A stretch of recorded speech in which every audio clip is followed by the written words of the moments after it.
What's up, everybody? I hope you're excited for some more Malifaux lore, because this week we're talking about Pandora of the Neverborn. As always, spoiler alert for all of Pandora's stories, and you can find a list of the stories I'm talking about in the description below. Don't forget to drop me a like and hit subscribe while you're down there. And with all that, let's talk about Pandora.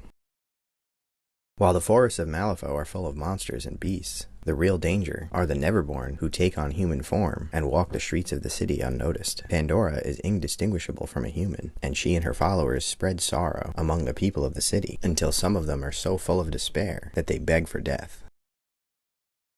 Pandora and baby Cade seek out Victoria, who has recently met Rusty Alice on her adventure. Pandora introduces herself, and when Victoria asks where she's headed, she tells the woman that she's here to see her. Victoria and Alice are suspicious, and Pandora holds up her box, as the women realize they're Neverborn and attack them. Pandora opens her box, filling the area with a green mist and causing Victoria to get confused. When she is able to see again, she is confronted with a duplicate of herself, who is really a doppelganger sent by Pandora to replace Victoria in order to take her place in the series of events that are about to unfold. The doppelganger attacks Victoria, who defends herself with her Masamune, a powerful magical sword, and the swordswoman gets the better of the Neverborn and slices through her body, but the sword does no damage to her flesh, only removing the evil spirit that resides inside of it. Pandora tries to sneak up behind Victoria to stab her, but the doppelganger warns her, and Victoria counterattacks Pandora, who disappears. Victoria, grateful that the doppelganger warned her, decides to spare it.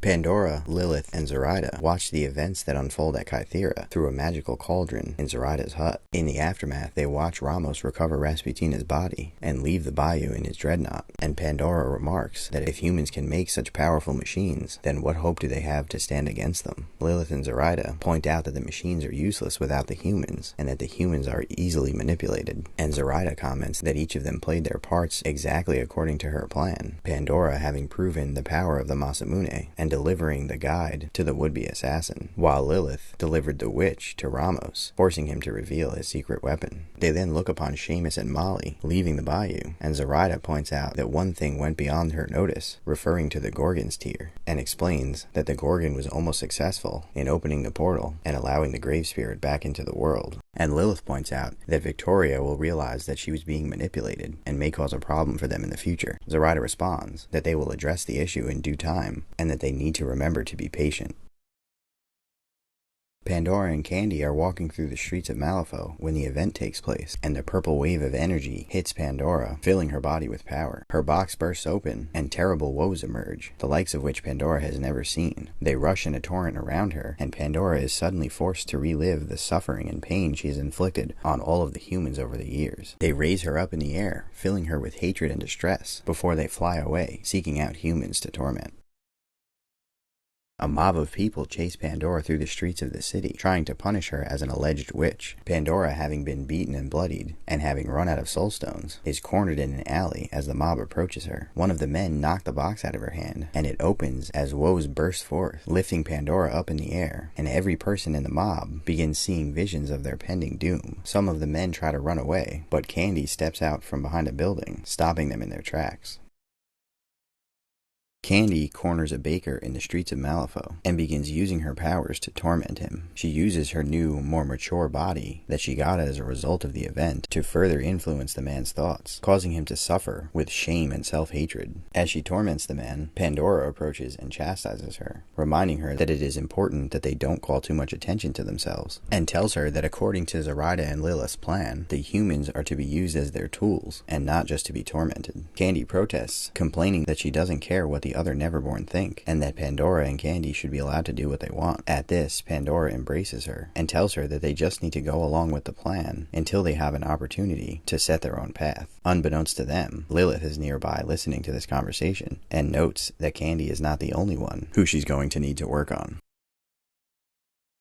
Pandora wakes up and goes to find her mother, but she is missing. She goes outside her house to investigate and finds that there are no people around and wonders where her neighbors went. She realizes that she can't remember who any of her neighbors are, and she approaches one of their houses to try to look inside. When she's unable to see anything, she decides to break inside. As she enters the house, she finds that no one is home and notices a picture on the wall with a blurry face who she can't quite make out. As she turns to leave, she walks towards the door but finds that it doesn't get any closer and turns back to find the picture picture is still next to her. As she looks closer, it appears to be a picture of her mother, but as she keeps looking, she realizes that it's actually a picture of her. She realizes that reality is not real, and it occurs to her that she may be dreaming. She suddenly remembers entering a building in Malifaux as she hears footsteps approaching her, and she turns to see the creature named Nightmare. Pandora feels a bit of jealousy at the creature's ability to manipulate her thoughts, as his abilities are remarkably similar to hers. She tells him that she came to find him in order to request his help. Nightmare asks her if she truly serves Lilith and Zoraida, and motioning towards the box in her hand, he asks if she has heard the box speak to her yet, and if she knows who is the master, her or the box. Pandora reassures herself that this is all part of his trickery, and that the box is merely a tool that she controls. She changes the subject and tells him that they need his help in order to kill the tyrants before they are able to regain their power. Nightmare responds that the tyrants cannot be killed, and that their corporeal form is merely a vessel that ties them to this world. Pandora shoots back that that is similar to his relationship with the child, and she asks Nightmare if he is a tyrant. Nightmare looks surprised at the question, but he avoids answering it, instead explaining that while the tyrants can't be killed, they can use their powers to imprison them so that they can't take on a new vessel, and he points to the box as he says so. Pandora pulls the box away and insists that it has nothing to do with the tyrants,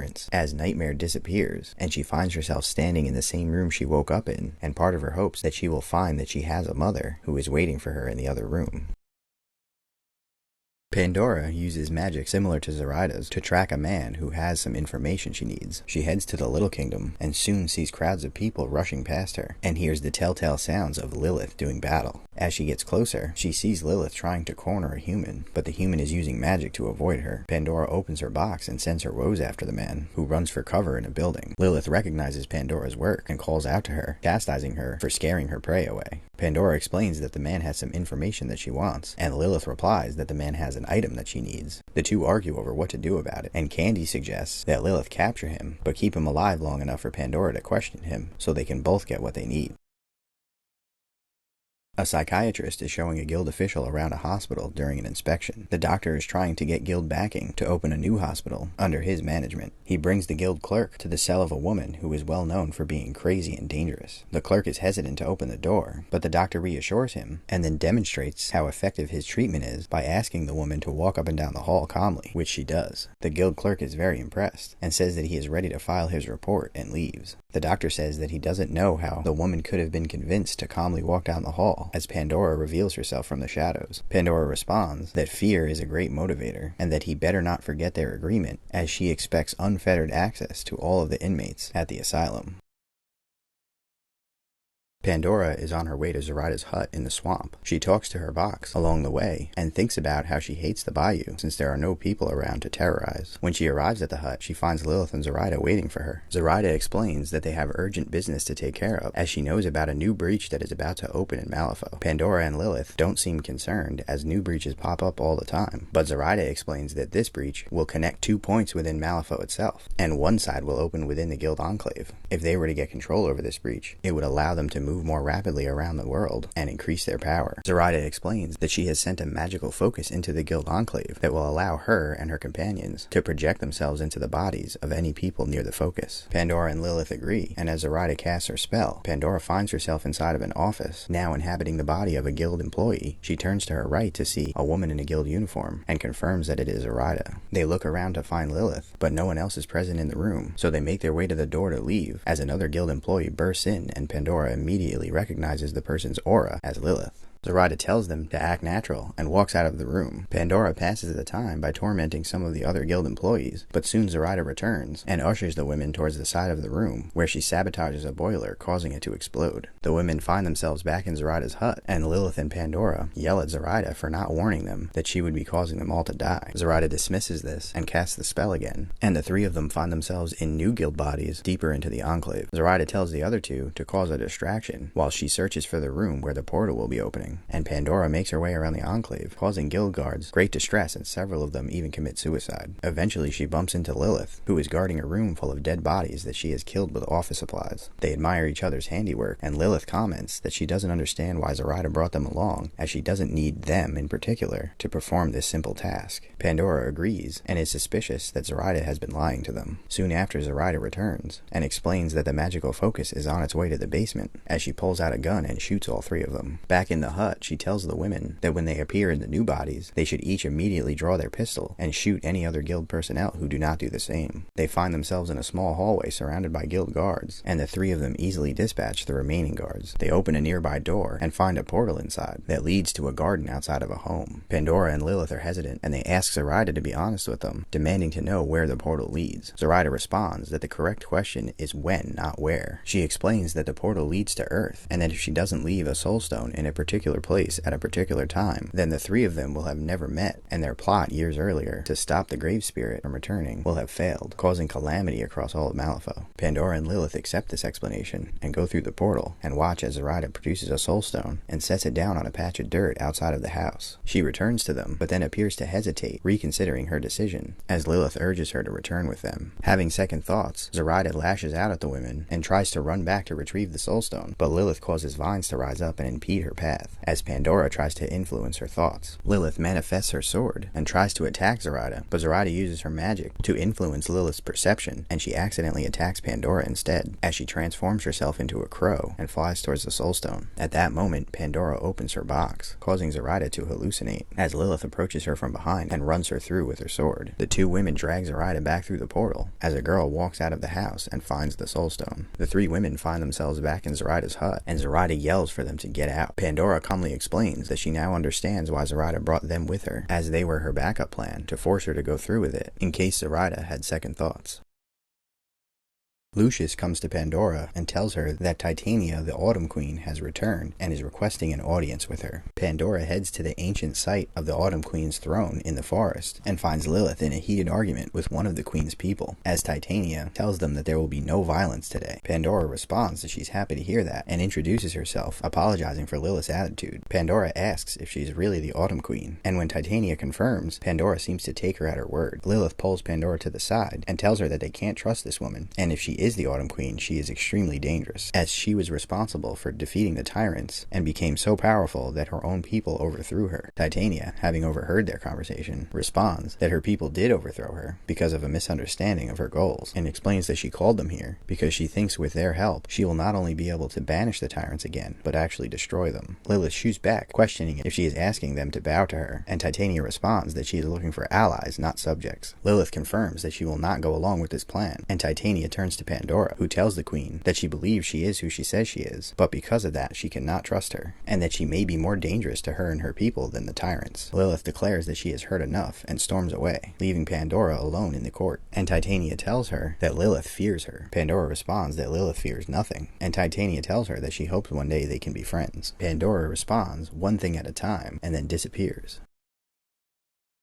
While Pandora was in front of Titania, she was feigning respect for the Queen, all the while prodding Lilith's mind, encouraging her to act more rashly. The box watching Titania as the conversation progresses. As the box returned to the city, Pandora clutched in its hand. Suddenly, Pandora comes to her senses, reminding herself that she is not the box. She looks down at it and wonders where she got it, as she can't remember a time before she had the box. She looks up, wondering what she was doing, but figures it wasn't important, and opens the box, letting the woes out to terrorize the people around her.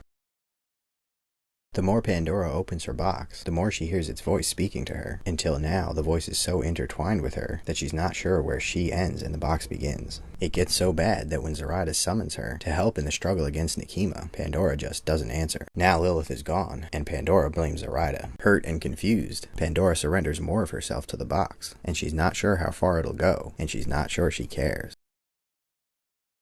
As Pandora is walking through the city, she sees a poster advertising a performance by a band called Fortune's Favor that will be taking place at the Star Theater. She is oddly intrigued by the poster, and as she looks at it, she suddenly realizes that she's looking up at herself from inside the box. She shakes off the disorientation and then hears a voice behind her, quickly turning around to defend herself, but there's no one there. Soon after, she hears another voice as a man approaches her and asks if she is okay. She responds that she's not, and asks him if he knows anything about this band. He tells her that he thinks it's the Crossroads 7, and that legend has it that everywhere they perform, a sea of debauchery and chaos follows, and that if she plans to go to the show, she is more brave than he is. She realizes that she must go to this show, and starts thinking about ways she could get in, and the man tells her that during the show, the entrances will probably be lightly guarded, and she should be able to sneak inside. As Pandora realizes that the words she meant to say were coming out of the man's mouth, then the man dissolves into a wisp of darkness. When Pandora walks in the Star Theater, the Crossroads 7 are on stage playing discordant music that is having a magical effect over the audience, causing them to give in to their sins. In the chaos and violence, a man and a woman appear to be presiding over the ordeal. The tyrant, Despair, from within Pandora's body, addresses the man and woman, recognizing them as the tyrant Fortune, and remarks about how Fortune has taken 2 hosts instead of just 1. The man and woman tell Despair that they're surprised to see someone figured out his puzzle box, and that it was bold of him to take a Neverborn host. As the man approaches, Despair starts to feel the influence of the music that puts him in a trance as a member of the audience approaches him and beats him with an armrest. Pandora wakes up feeling like she might be dead, parts of her body mangled and broken. She reaches into her pocket and uses a soul stone to heal the wounds. As she looks up to see the man and woman on the stage with a swirl of energy around them, suddenly the curtain falls, covering the band and causing the music to stop, and Colette reveals herself, telling the man and woman that they're not welcome. The woman attacks her, but she teleports away, as the man influences her luck, causing the supports beneath her feet to collapse. At that, Pandora approaches the stage, and the man tells Despair that he is too late, but Pandora responds that Despair is not there, as she opens her box, causing a flood of woes to attack them. Pandora senses a presence in her consciousness, and as she presses her attack, trying to impart self-destructive tendencies on the man, she feels the presence within her boosting her power. The man uses Fortune's power to oppose her, but he is overwhelmed and launches an attack against the woman, causing her to fall backwards through the stage, breaking her neck. The man is overcome with despair and goes to attack Pandora again, as Sloth gets out from under the curtain and attacks him with his music. The distraction lasts just long enough for Pandora to approach, opening her box and pulling Fortune inside. She turns to the band and tells them that she doesn't like their music and they should play a different song, and then leaves. Later, Pandora is looking at a dress in a shop window, and she hears the voice of the man and the woman from in her box, telling her that they think that color would look good on her. She slams the lid to the box and walks away.